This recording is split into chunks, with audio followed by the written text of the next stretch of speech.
Welcome back to the Malted Man Cave. I'm Keith. I'm Dave. And tonight we're going to be doing our first Japanese whiskey. Coming up.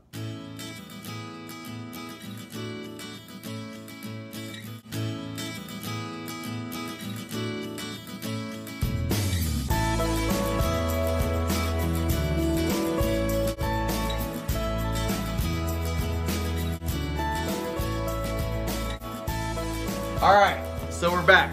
So, tonight, courtesy of Chris, I'm not going to say his full name because I'm not sure if he wants me to do that, but Chris, also known as Santa Cruz, and he's one of the most amazing, generous guys I've ever known. He's huge in the Whiskyfabric. Almost all the reviewers, we know him, we respect him. He's really known for being a generous, knowledgeable, awesome guy. To be honest, what he has done for us in the whiskey is like... He is your Miss Havisham. He's my benefactor. Our benefactor. Yes. But seriously, Chris, you're one of the most generous guys I've ever known. Except Havisham wasn't really the benefactor. What? That's right. It was the Who convict. was it? It was the convict. That's right. What was his name? I read that in like 8th grade, so I don't even remember. But anyways, Chris. I'm so sorry. Hey, who was it? In the comments, what are we referencing? Oh yeah, what book? Yeah, what book? All right. But again, thank you so much, Chris. You are amazing. Like literally, you were more generous for me than my parents are for me for my birthdays or Christmas. So thank you, and he's a Patreon as well. So. Oh man. Patreon shout out. Thank you so much. But without further ado, we've been blabbing on. He was so generous that he sent us the Yamazaki 12, which, as many of you guys know, this is very, very hard to get. And the reason that is because I believe it was in 2015, Jim Murray, who has, have you ever heard of Jim Murray? Yeah. It's called the Whiskey, I think it's the Whiskey Bible. Yeah, the Whiskey Bible. Yeah. He rated the Yamazaki 18 as the best whiskey in the world. Whoa. So obviously, Yamazaki 18 very quickly became very hard to get. You know, the secondary market, the prices just flew out the door. It was just like hundreds and hundreds, maybe even up to $1,000. So people obviously went to the next best thing, was the Yamazaki 12, which is a very, very good single malt. It's not as good as the 18 from what I hear. I've never had it, but it's very good. Would you say 6 years less? What do you mean? What you would rate it? What you would rate it? I don't. 6 points less? I mean, have you ever had a distillery that put out a 12 that was less or that was more than their? Yes. Okay, so that's more common. You mean that was better than the 18? Yeah, better. I would say the Springbank 12 cask strength I like better than the Springbank 18. Now, the Springbank 18 is amazing, but it's also kind of not fair because it's at 46%. Okay. Obviously, I just didn't know if that the 12 is cask strength. Yeah. And it's, I love cask strength, as you know. Okay. So sometimes, yes, there are sometimes 12. There's some outliers. Recently, I've had Deanston 18 and Deanston 12. The 18 is better, but the 12 is so good, it's almost better for the price. So, but this is a dang good whiskey. So without further ado, let's talk about the whiskey and let's get into the tasting notes. So this is at 43% ABV. I'm not sure if it's colored and I'm not sure if it's chill filtered. Tonight, it's been a really busy week and I really, really wanted to do this. I asked Chris because he gave us a couple bottle whiskeys, and I was like, you know, which one would you like to see done first? And he said this one. So tonight we're not going to get really into the history or the science behind the whiskey. We're just going to. I was trying to chat about it. I was asking you some give silly you the notes, questions, and then give it a malted man cave mark. So without further ado, yeah, let's get into some whiskey. Pour me one, bartender. You can pour it. All right. You can go heavy-handed, as I know you want to. It's pretty good. Yeah. All right, Haas. Well, that was a full pour. Here, have a little bit of this. That's good. All right, Dave. What do you get on the nose? I mean, I think I always start off with when I like it. Hits all the right notes for me. Anytime. Yeah, it does. That's what she said. Anytime it reminds me of a good memory or a good flavor palette memory, I think that's something special. Yeah. And so right off the bat, to me, it's very my grandmother's applesauce. Cinnamon, apples, brown sugar. And I kind of cheated on this. Keith and I were talking about it. No, we were talking about it, and Keith said... Always looks at my notes. I said, he's was a fraud. I do. No, so we were talking. I said, "Is this sherry and bourbon?" And he was telling me about it, that it was all those things. But then he said that it had Japanese oak in it as well. Yeah. So I believe from the little bit of research I did do on this has some bourbon casks, some sherry casks, and even a little bit of some casks that were used that were just matured in Japanese oak. Japanese oak. Yep. So, and that can be a little piney, is what he said. And I was like, bingo, it reminds me of my house is 3/4 of it is covered by mature pine trees. Yeah. And it just reminds me of being at home. It's good stuff. Yeah. How about you? So immediately I get honey, grape, apple, and peach marmalade. I get a little bit of each of those fruits. You're refined olfactory sensors. I just fake it. Oh, and make up a bunch. I was watching somebody and they were telling, like, basically if you hold it like this, it warms it up. Yeah, you're like a Neanderthal, and you should never. And here, like all of our reviews, I'm like, oh yeah. Yeah, so I apologize if I've been making people angry. Listen. There's nothing worse than Scotch snobbery. I just like I really take it serious, like learning my stuff, how to pronounce the distilleries, and I still make mistakes. But like I think one of the signs of the fact that you really actually know a lot and you are a connoisseur is that you like learn to take it seriously, but not too seriously. Okay. You know what I mean? Like, if anything, people that really love Scotch should like. Someone that's trying should like give them a freaking break because they're just passionate to see other people like taking an interest. Yeah. But that actually is not true. Yes, I think you probably shouldn't be like, argh. Yeah. But if you hold it for a little bit, say if it's a little bit cold, obviously if you warm it up a little bit by the heat in your hand, it actually probably releases a little bit more of the flavors. So if it's like really cold and you're outside, what I'm doing is probably that's what you were doing. Yeah. That's what you were doing all along. I know. It's just part of what channel were you watching where they said that? I forget, but they made me feel small. So I get a touch of cinnamon, nutmeg, like you said, a little bit of lemongrass, bitter grapefruit. You know, kind of before you add like the sugar to it. Did you ever eat grapefruit as a kid? Yes, I did. My parents got on that whole breakfast thing where you eat a grapefruit for breakfast with like grape nuts or something like that. And I never enjoyed it. Too tart or too... Yeah. I never, like in my family we never did. The only time I ever had it, and I think I've said this in one of our videos, was at Wade Rice's house. Yeah.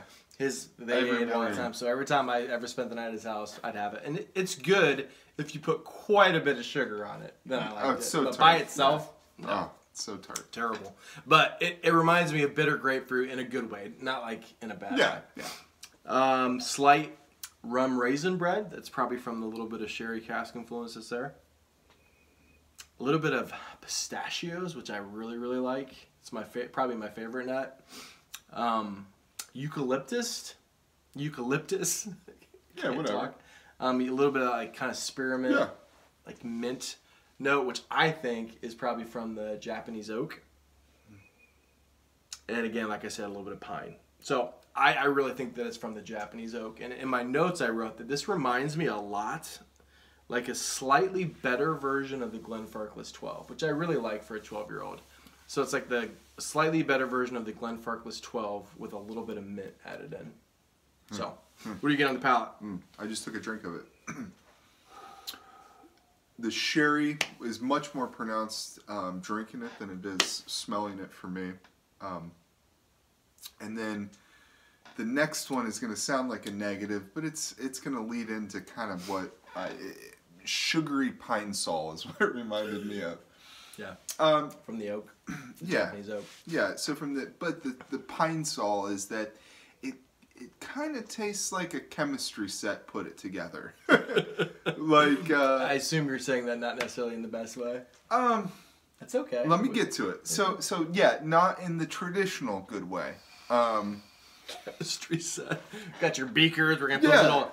This is acetylcholine, some acid, and this is what a good single malt tastes like. Brown sugar, applesauce romaine, nutmeg, all of it. It's very good. I wrote it hits all the right notes again. Yeah.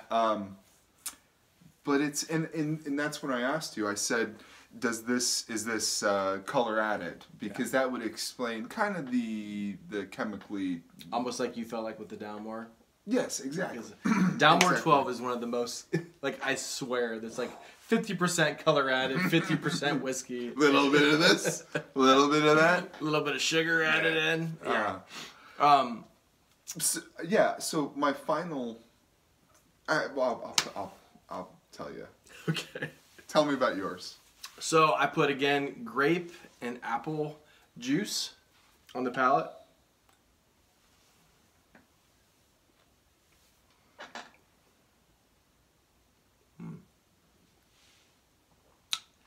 A little bit of coconut, toffee, touch of strawberry and rhubarb, oddly enough.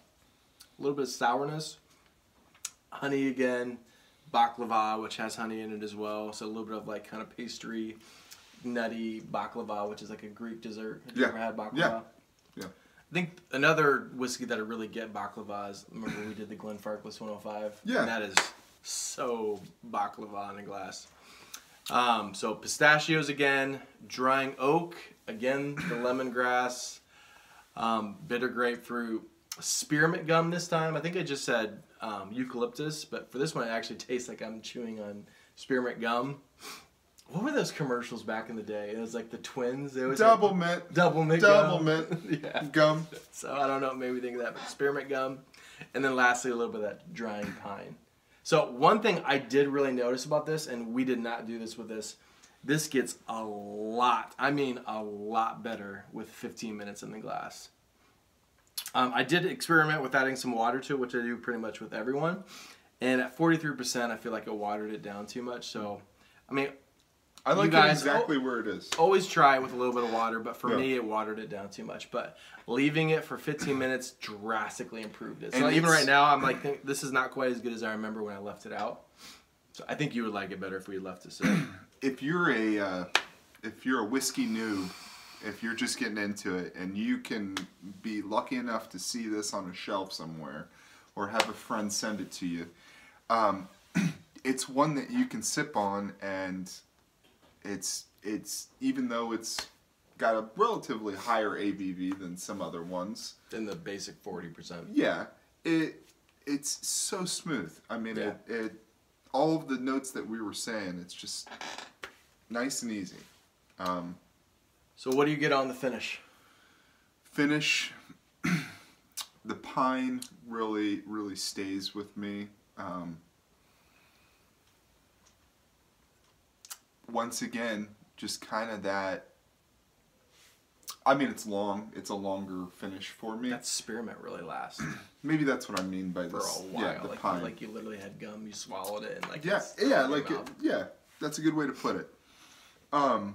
Yeah, it just kind of stays with you. But once again, it kind of leads me back to that.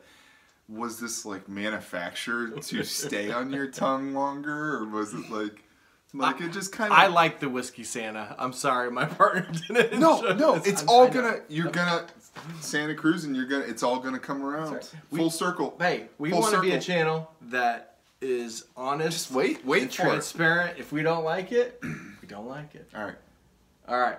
So for me, it's a medium finish, and I would say, again, grape, apple juice, a little bit of that strawberry and rhubarb, pistachios and drying oak, and then lastly that like lemongrass and just spearmint gum last for a long time. It's just like kind of a medium with everything else, but that spearmint note will just last and last for a long time. So, Malted Man Cave Mark. You first. I want to hear yours first. Yes, I do. Yes, the people have spoken. They all asked. They want you to go first. I'm gonna give this an 88 out of 100. I think this is a really good whiskey. It's probably not worth the $150, $180 that you can pay for it out there. I mean, you're paying more for like the Prestige and Yamazaki and just how popular it is right now. But this is a really dang good whiskey. Yeah. I really like it. I can see how certain people may be put off by the eucalyptus pine notes, and I'm surprised I like it because I don't like gin. Yeah. And gin, I feel like I'm just like gnawing on like a pine tree. But for some reason, for me, this works. Yeah. I probably would like it at a higher ABV. I'm not sure if it's colored. Normally we do our research a little bit better on this channel. It's just been a really busy week, and I told Dave, you know what? We're just going to do the notes. We're just going to have fun and not worry about that for this review. So 88 of 100 for me. For me, I know everything that I've said with the Dalmore was a negative. With this, I don't mind those manufactured tastes as much at all. I was going to say that, so this is a 90 for me. Wow. It's pretty good. And it's good in like a Blade. Have you ever seen Blade Runner? Yes. A long time ago, though, so. It just reminds me. So Blade Runner is like the future. And was Harrison Ford in that? Yes. Yeah. Yes. And he is a Blade Runner. So, yeah, no, don't even worry about it. Anyways, in the future, basically the premise is everything's manufactured. There's nothing real in it. Pets are manufactured. Everything is genetically made or whatever, like fake. And people are starting to be, well, anyways, it reminds me of going to some dark bar in Blade Runner and what they, like their finest single malt that they would slide this to me. So 90 out of 100. So you do like it. I like it. Is it just because there's nothing like crazy unique about it other than like the Japanese oak pine? I think the pine. It's pleasant. I hate gin as well. I don't like it tastes like you're just sucking on a pine tree. Yeah. This has that extra that other things don't, but it's not it's like a spearmint gum, like you said. Yep. Yeah. I really enjoyed it. I was going to give it a lower rating, but Blade Runner, me thinking of drinking it at some bar. Dave waited to see where I scored. Santa Cruz and I think I speak for both of us. I'm kind of wishing I would have gotten a little sample sooner, Santa Cruzin'. This guy kept it all to himself down here. Who pays for all the whiskey on this channel? This guy. Who does all the editing? This guy. Who does all the comedy? This guy. Thank you. Who sent you home with some really good, expensive Elijah Craig barrel proof? Hey, I'm just saying. He kept it to himself until now. You can come over every night. Anyways, I speak for both of us. I am truly honored because 80 out of 100 is a good score for me, and I'm just glad I got to try it. Yeah. Like, for me, I don't know where you're at it. Like, I am just so curious. I want to try every single distillery, every single expression, anything I can get my hands on, even if it's like not my favorite. I'm like happy to get to try it. So thank you so much, Santa. You are amazing. So without further ado, question of the night. No, but real quick, going back to that smaller distillery thing, I asked a couple people online. They were doing a questionnaire about a smaller distillery here in the United States that does whiskey, and he said he'd send us a couple bottles. Bottles?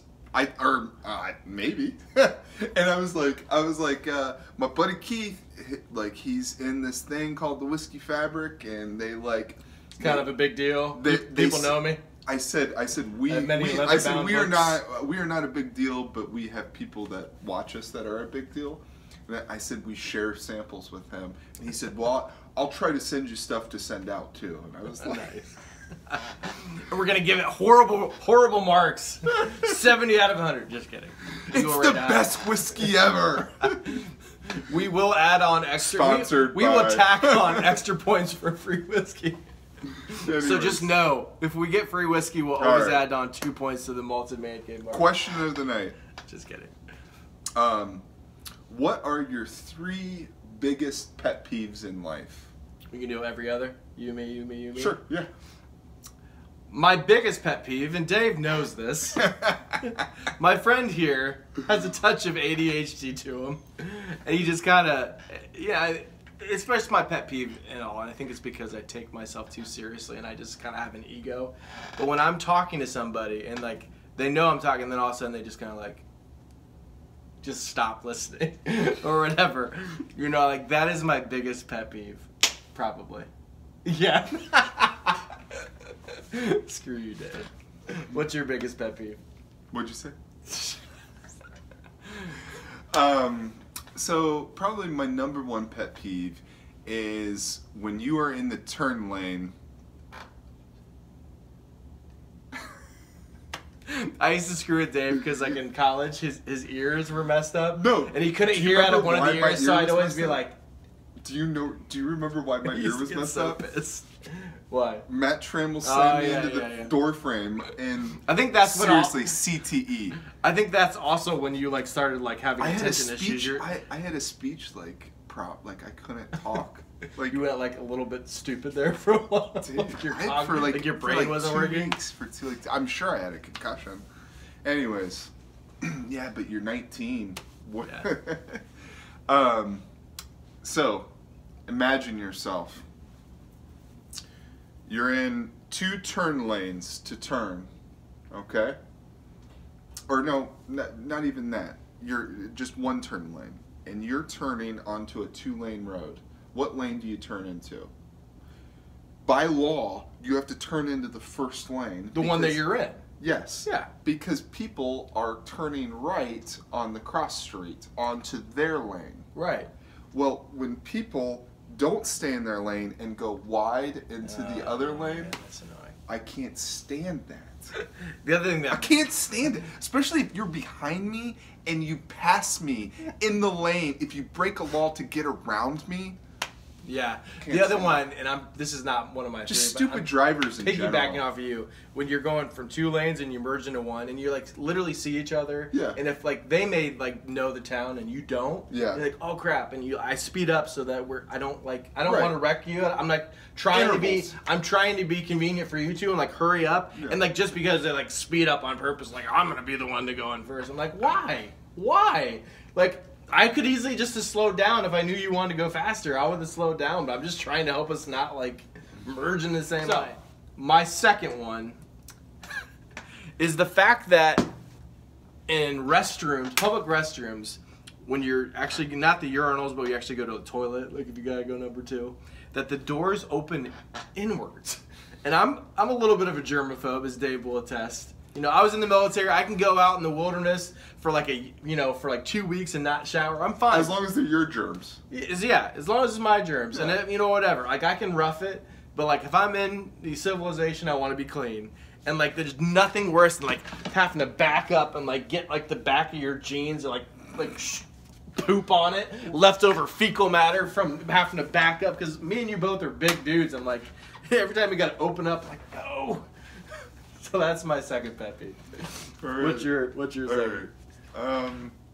How about disingenuine people? Or is that the word? Disingenuine. Fake people, flakes. Just people that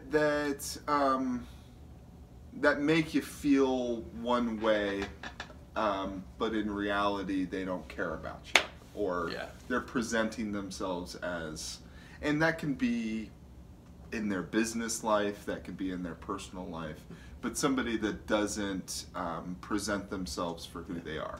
Don't ever move to California, Dave. Santa, I love you. I used to live in Hollywood, and there's some amazing people. Yeah. Amazing people in California, but especially in Hollywood, in the the industry. You can find them all over, but they tend to flock to big cities, New York and where there's or everyone's any trying big city. to get big ahead. cities here in Ohio. Yeah, for sure. So my third one is going to be. I was thinking about it being.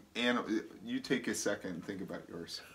I was thinking, man, I can't stand when people are bad pet owners, but I can't stand when people are bad parents, like in public, like when they're just doing something just blatantly obvious to me. Now, it's probably not to them because they were probably raised that way, but it's blatantly obvious that your son is crying in the store it's probably because it's midnight and you brought the whole family to the store.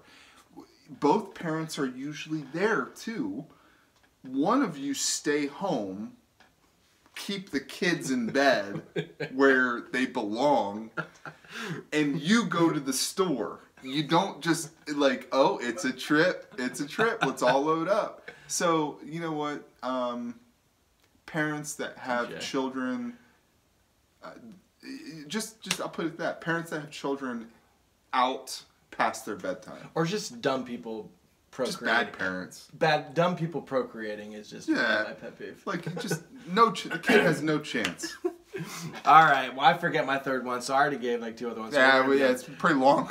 Tell us what your pet peeves are in the comment. If you have a question of the night for us, drop it in the comments. As usual, like, subscribe. Thank you guys for watching, and sláinte.